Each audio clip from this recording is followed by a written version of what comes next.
Okay, so we have dived into the reading of the book, and I hope you're enjoying reading Upgrade Yourself. It's an excellent read and not so much of a big book. That's why we try to plan it into 2 weeks reading. So this first week, we're handling chapter 1 to chapter 7. And the first anchor you're going to listen to, who is going to read chapter 1 for you, is Barile.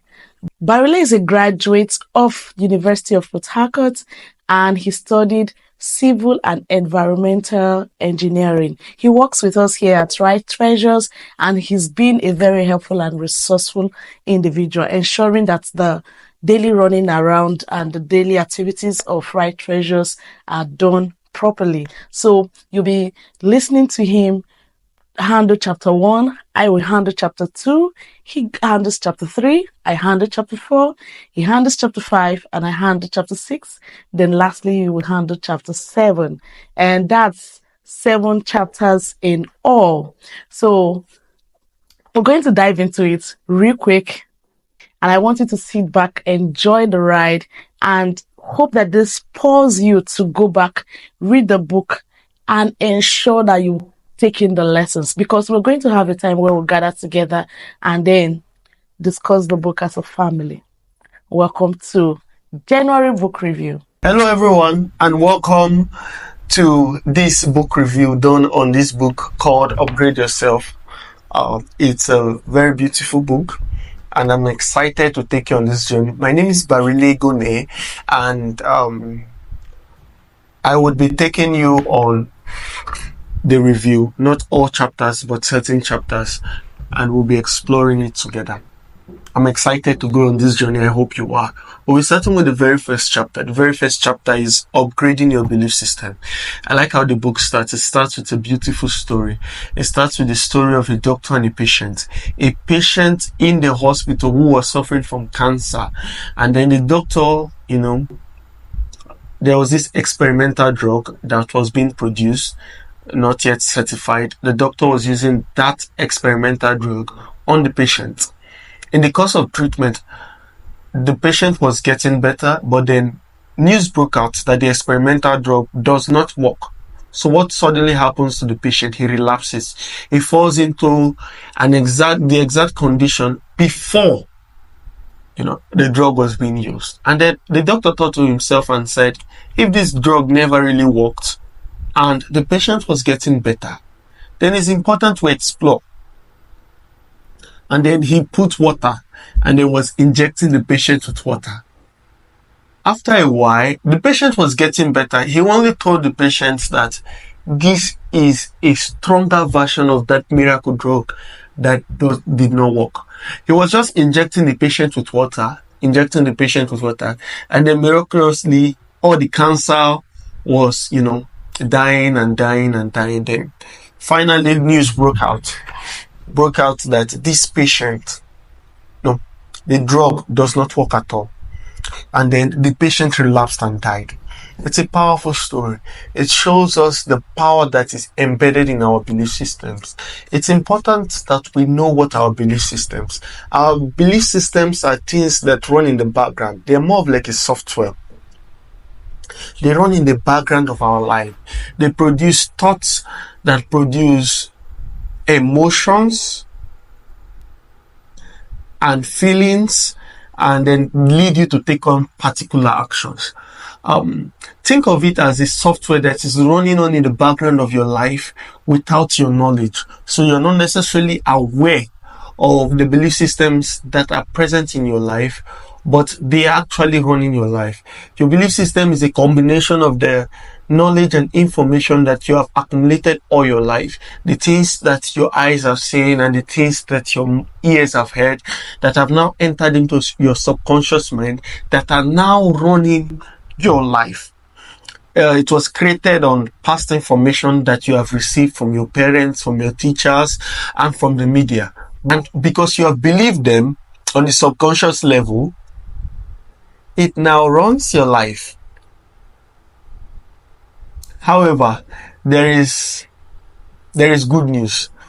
You now have the power to choose what to believe and you also have the power to eliminate any belief systems that are irrelevant. So you have the power now to both choose what you believe and then to eliminate any belief system prior to now that may not necessarily have produced the best results in your life. So you have the power to now eliminate those belief systems. So it's important, if belief systems are this important, it's important that we know how to identify our belief systems. The primary way the author prescribes that we identify our belief systems is emotions. So your emotions are a pointer to the things that you believe. Why do you feel sad? Why do you feel frustrated? What do you believe that makes you to have that emotion? These are the kinds of things that happens that you can then use to trace or detect your exact belief systems.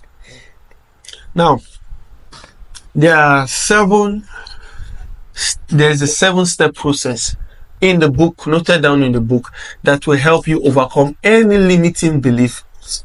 One, the first thing is to challenge your limiting beliefs. So each and every limiting belief, you have to challenge them. You have to question yourself. Are they really true? This thing that I truly believe about myself, is it the truth about myself? Am I weak? Am I defeated? Am I poor? So you have to question your belief systems. The second thing is to turn things around. The third is to look for counter examples, cases where you are not what you believed you were. For instance, if you believe you're not naturally a disciplined person, you have to look for cases where you acted with discipline, and then you use that as a basis for which to counter and to alter your limiting belief systems. Then you look at the consequences of your belief system. What has that current belief system prevented you from having? Then you have to envision your life without those belief systems. Then lastly, you have to come up with sixth, you have to come up with new empowering beliefs. And then lastly, you have to validate your new empowering beliefs. Okay, I hope you enjoyed the reading of chapter 1. So we've talked about your mind, your belief system, and what actually fuels it, and why you should pay attention to it. We're looking at reprogramming the mind, because as adults, at some point, it looks like, oh, I am almost like this. This is how I am. But as an adult, you can reprogram your mind. You can actually reprogram it to give you the results that you seek. Now, a quote in chapter 2 that I want to start out with is the quote by Maxwell Maltz. It says, "A human being always acts and feels and performs in accordance with what he imagined to be true about himself and his environment." So if you imagine a certain thing or in a certain direction, that's how you're going to act in accordance, right? A story is told of two individuals who went through the same experience. One came out feeling that experience was a gruesome one and a living hell. The person actually was bitter under the weight of the experience, while another person went through that same experience and concluded, oh, it may have been painful, but if I hadn't gone through that experience, I won't be as strong as I am now. So how we interpret and perceive our environment affects the way we actually react to it and in response to it. And how we respond to it actually also determine the results we get in life. So, an excellent way to overcome limiting belief is to experience more joy in your lives. To experience joy in your life is to condition your mind daily. And in conditioning our mind, the truth is, sometimes we feel it's impossible. It's not impossible. So chapter 2 talks about how you can recondition your mind. It talks about the fact that even in your subconsciousness that you have imbibed limiting belief, you can actually recondition your mind to act in a certain way that profits the purpose of your life. Mark Twain actually said something which I'm going to read from this beginning part of chapter 2. Says, most of what we worry about will never happen. So most often than not, the things we put in our mind, program our minds for, never happens. So creating a morning ritual can help you condition the mind. In creating a morning ritual, because your morning determines how your day flows. If you can take care of a lot of your responsibilities in the morning, the afternoon will take care of itself. But if your morning starts out wrongly, the afternoon may almost not work out properly. That's why morning rituals are very important in creating the habits that you need to be able to follow through a pattern or a system of life. So it talks about the benefit of morning ritual, that it will help you to condition your mind. It will help your mind to be fixed on the results that you want, help it to be focused. It will ensure that you stick to your daily routine, because once you start with that routine in the morning, your body now starts feeling, yes, this is what I ought to do, and sticks to that routine for that day. But if in the morning you just walk into it and you're not careful about what is going to happen, what happens is that your day flows in accordance with it. So it also helps you to build momentum, helps you to overcome limiting beliefs. So what kind of rituals can you perform to help your morning duty allow you to recondition your mind for success? What kind of morning rituals should you perform? Exercises is one. I know that how do you say it? That without even thinking, one will remember that exercise is part of it. So, but the first thing you should do every day when you wake up is to clarify why you are alive, clarify why you are up. It may be difficult, but at least start with, what should I do today?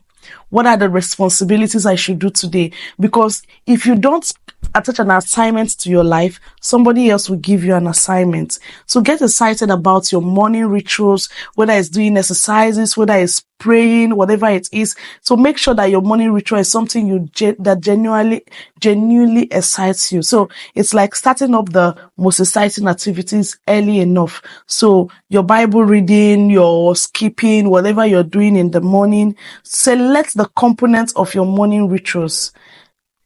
Then that's decide what you want in your morning rituals, meditation, journaling, whatever it is. Decide how much time you have available. Morning rituals are such that when you start them, determine how much time you have available, whether it's for prayer, so that you don't use that time for, you have 2 hours. You can now know what to apportion to your early morning rituals. You know what you can apportion to skipping. You know what you can apportion to whatever it is. So if you don't determine the times you have, the truth is you will not be able to apply wisdom in ensuring that your time is managed properly. Remove roadblocks and distraction. The morning times are not the times where you are trying to be distracted.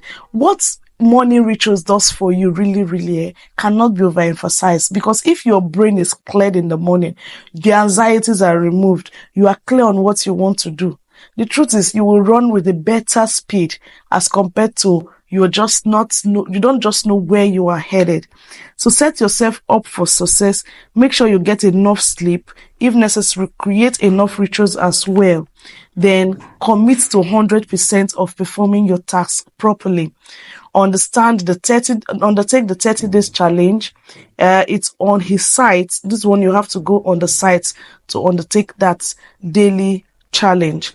One of the things you have to do for yourself is to understand that in creating your morning ritual, it builds the foundation of your why. It builds the foundation of your direction for the day. There's a story in Alice in Wonderland that I always like to recount, where Alice in the Wonderland was lost in the Wonderland, obviously, and then she saw the cat. The cat asked, "How can I help you? What direction should you take?" It's either a cat or an R. So she responded, she does not know where she's going to. The cat now responded, then it does not matter which road you take. You will not be able to know the direction to take if you don't know why and what really you want to do with your time for the day. Chapter 3. What a ride, what an experience. The third chapter is titled Upgrade Your Mindset. Upgrade your mindset. Upgrade your mindset. It starts with a fictional story. You have to imagine yourself being in a coma for 5 years. You woke up from the coma and then you don't remember anything. You don't remember your name. You don't remember any other detail of your life. But you're told something. You're told that you're a Navy SEAL officer. Now, if you know anything about the military or militaries in general, you know that without any doubt, the Navy SEAL is one of the most difficult special forces to be part of. You see, there are lots of physical and gruesome physical and mental exercises that are required to become a Navy SEAL officer. But you're told this, we are just in the realm of assumption now. You're told this, and then over time you rehabilitate, and then you're ready to become a Navy SEAL all over again. But then you're told that the initial story you were told was a lie. So you were never a Navy SEAL officer. What you were before the coma was that you worked at the bank. Maybe you're a bank manager or cashier. You just worked at the bank. It shows you how much powerful your mindset is, and that it's not just enough to acquire belief systems. It's not just enough to just change your belief system. You must transform your mindset by acquiring new mental beliefs, new mental habits that support your goals. We all know that success is always defined in goal attainment. So when you attain your goals or you reach and fulfill your goals, we would all consider that success. Yes. But it's not just sufficient to set goals. It's also important to adopt the mental habits that are required for the fulfillment of those goals. Some of those mental habits might include perseverance, confidence, determination, commitment, and consistency. For instance, at the end of the year, you are expecting to have a significant amount of savings, and then you've already written it out. It's not just sufficient to set that goal. It's important. Goals challenge us. Goals provoke your potentials, your hidden potentials to come alive. But beyond that, you have to acquire the mental habit that would require for the fulfillment of that goal. Increasing your savings. It could include being more frugal. That means you're more careful with the way you spend. It could also include having the discipline of having a certain percentage of every income stored in a certain account or something. So it just shows you how important it is not just to set goals, but also to acquire the mental habits that will be required for the fulfillment of those goals. You have to develop a mastery mindset. Developing a mastery mindset would enable you to become significantly much better at everything you do in life.